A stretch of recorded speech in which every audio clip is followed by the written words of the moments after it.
What's going on, my ninjas? It's been such a long time since I've recorded anything Naruto related. It's been over a month, which is really unusual for my channel. But before I start this review, just let me say I appreciate you guys for being patient. You guys know I've had multiple deaths in my family. My last apartment literally went to hell. Like it was falling apart, and I had to move back into my mom's apartment. And the background may look similar to the update video I put out like a week and a half ago. That's because it's the same complex, it's not the same apartment. And if you guys are interested in seeing this new apartment, like the tour I gave my previous one, the one that fell apart, let me know down below. And also, if you care to know what's really been going on with me, because there has been a lot, like money has been tight.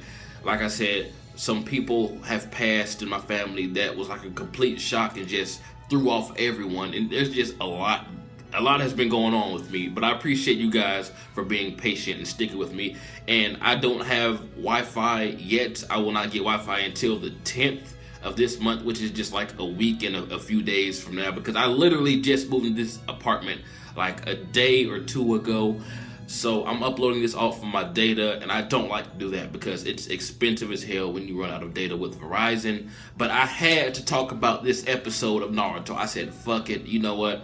A few extra bucks on my next Verizon bill is worth it because this episode is fucking legendary.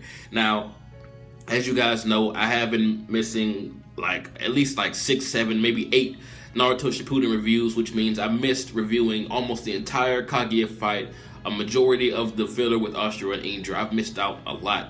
I missed talking to you guys, man, but I'm finally back in front of the camera. For right now, expect more consistent videos after the 10th when I get my Wi-Fi, because there's no excuse now that, you know, I can't give you guys the content that I used to, and plus more. But anyway, on to the actual review. This episode, I think there's something wrong with me. I'm going to go ahead and say, because parts that aren't supposed to be funny, I find hilarious. Like when Hashirama was talking to Madara, when Madara was on the ground, it was a very touching scene. When that music came on, it really tugged at the heartstrings. Like I actually teared up a bit, and we're going to talk about what really made me tear up in a second. But I just cannot get over the fact that Madara has Hashirama's face on his tit, man. Like I understand it's a heartwarming scene, it's really sad or whatever. They're talking about how neither of them, well, Madara's talking about how neither of them really recognize their dreams, and Hashirama's like, hey, it's okay, we tried, you know, we can drink as war buddies in the afterlife, whatever. It was really cool to actually see them kind of come to terms and be able to get that closure with each other, which is what I wanted from the characters anyway. But seeing Madara being all half dead and weak and just laying there with Hashirama's tit while they're having a serious conversation, it's hard to take anyone serious when they have a fucking white 3D tattoo on their boob. I mean, it's just fucking, like, every time I see that, every time I see Madara with his shirt off, I laugh because that's hilarious. And don't get me started when Hashirama's face on his chest first got the sage markings. I'm like, oh my god, this man has this man's face on his chest, and it activated a sage mode. His tit activated a sage mode. I want a sage mode tit. But anyway, the most emotional part in this episode, well, besides the thing with Obito and Kakashi, that was sad too. I'll get to that because I didn't get a chance to talk to you guys about that. Oh my god, when Naruto was telling Minato everything to tell Kushina, I was like, man, he started off smiling, and you could tell he was going to start crying because his voice was cracking, he was getting choked up, and just that whole explanation, and you're seeing him ultimately bursting into tears, and then with Minato saying, okay son, I'll tell her. It was just, man, and then that happy fucking 17th birthday Naruto. Man, when that sunrise, by the way, that was the fastest sunrise in the history of sunrises. That shit was faster than the sunrise in Lion King. But anyway, but this entire episode was amazing. It gave me chills multiple times. And man, when Minato said happy birthday, it did something to me because I've been waiting for this moment ever since I saw it in the manga.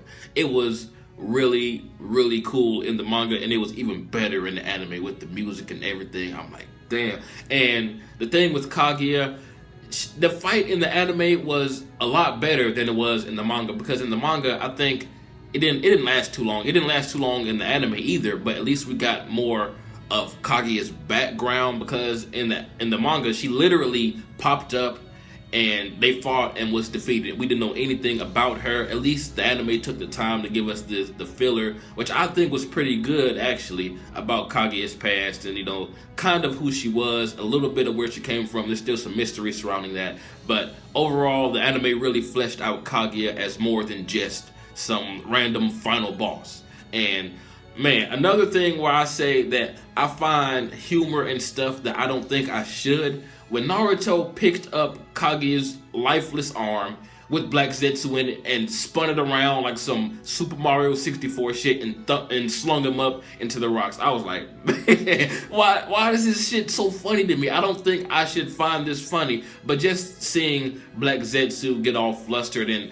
Naruto throw a big ass pale arm into the planetary devastation, I was like, why am I laughing at this? Like, something's wrong with me. I need help. But I'm actually glad Naruto did go back and throw Zetsu up there, because nobody else seemed to think about that, because he could have easily, you know, hid in one of their shadows or some shit and be summoned back with the rest of them and started this mess all over again. So as of right now, I'm going to say Kaguya and Zetsu are dealt with. Black Zetsu are dealt with. Even though they're technically not dead, they're sealed away, which gives, you know, Kishimoto plenty of ammo to come back to later on, because they're still, you know, alive. They're just sealed away.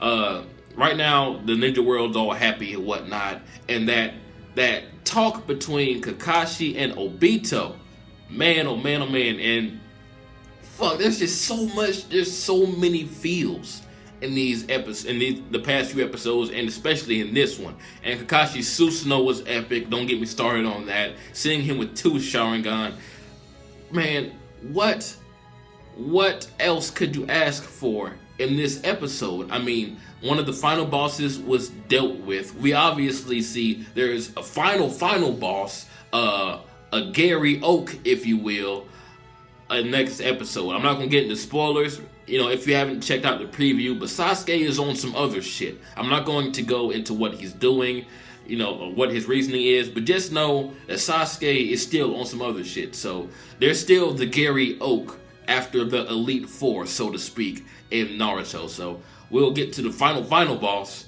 next episode. But as far as this episode goes, it was really well done. I mean, I literally got chills multiple times during this episode, and Sakura was actually useful.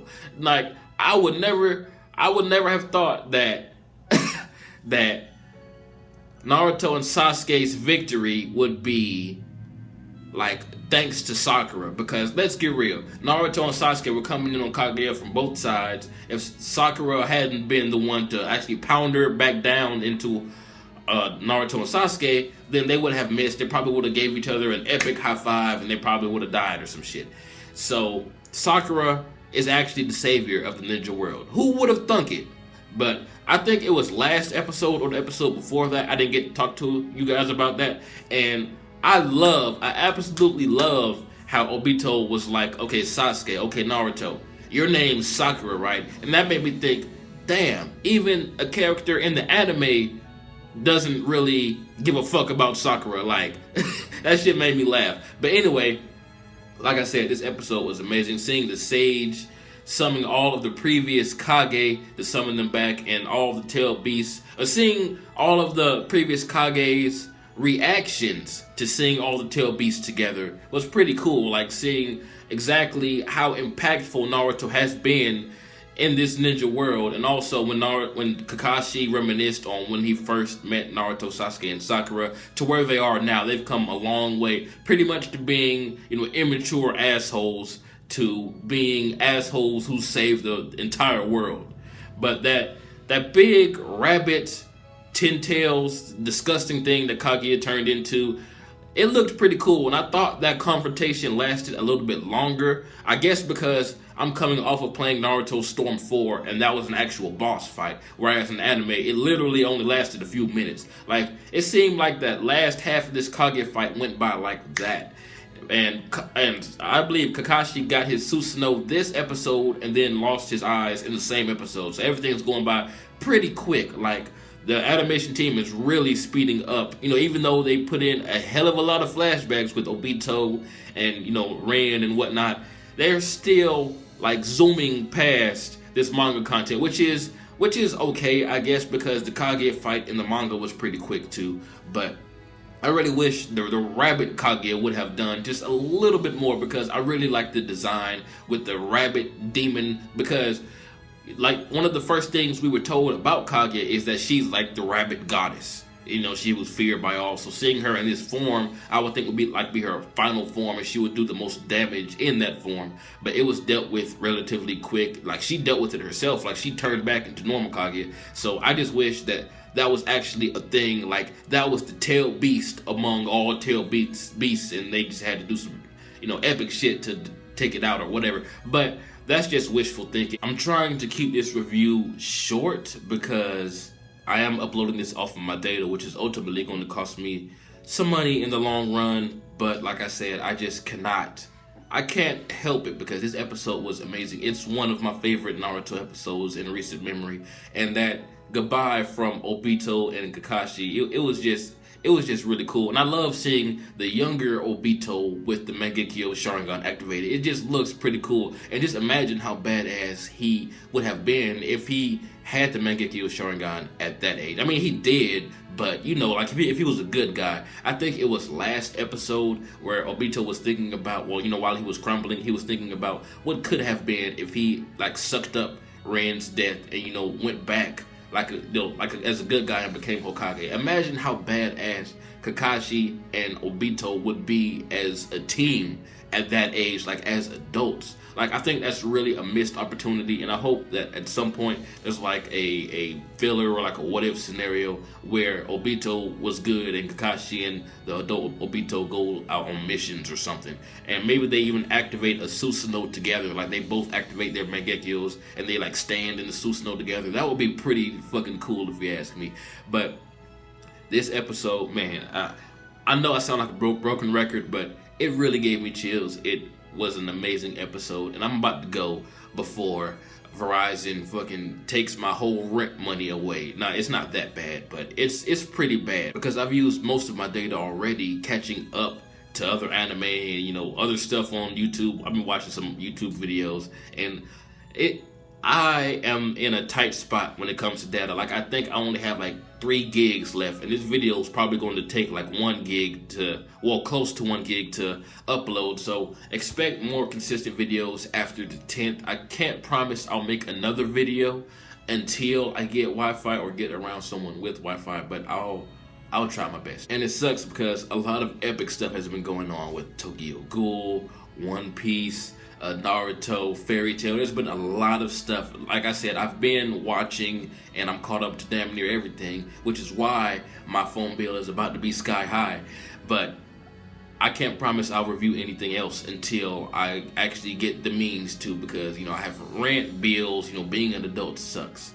So yeah, tell me what you guys thought about this episode. How beautiful was that goodbye between Naruto and Sasuke, that happy birthday, that talk between Kakashi and Obito? How did you feel about the entire Kaguya fight, and what's going on with Sasuke? Why is he acting like his period is on again in the next episode? I mean, if you've seen the preview, you know what I'm talking about.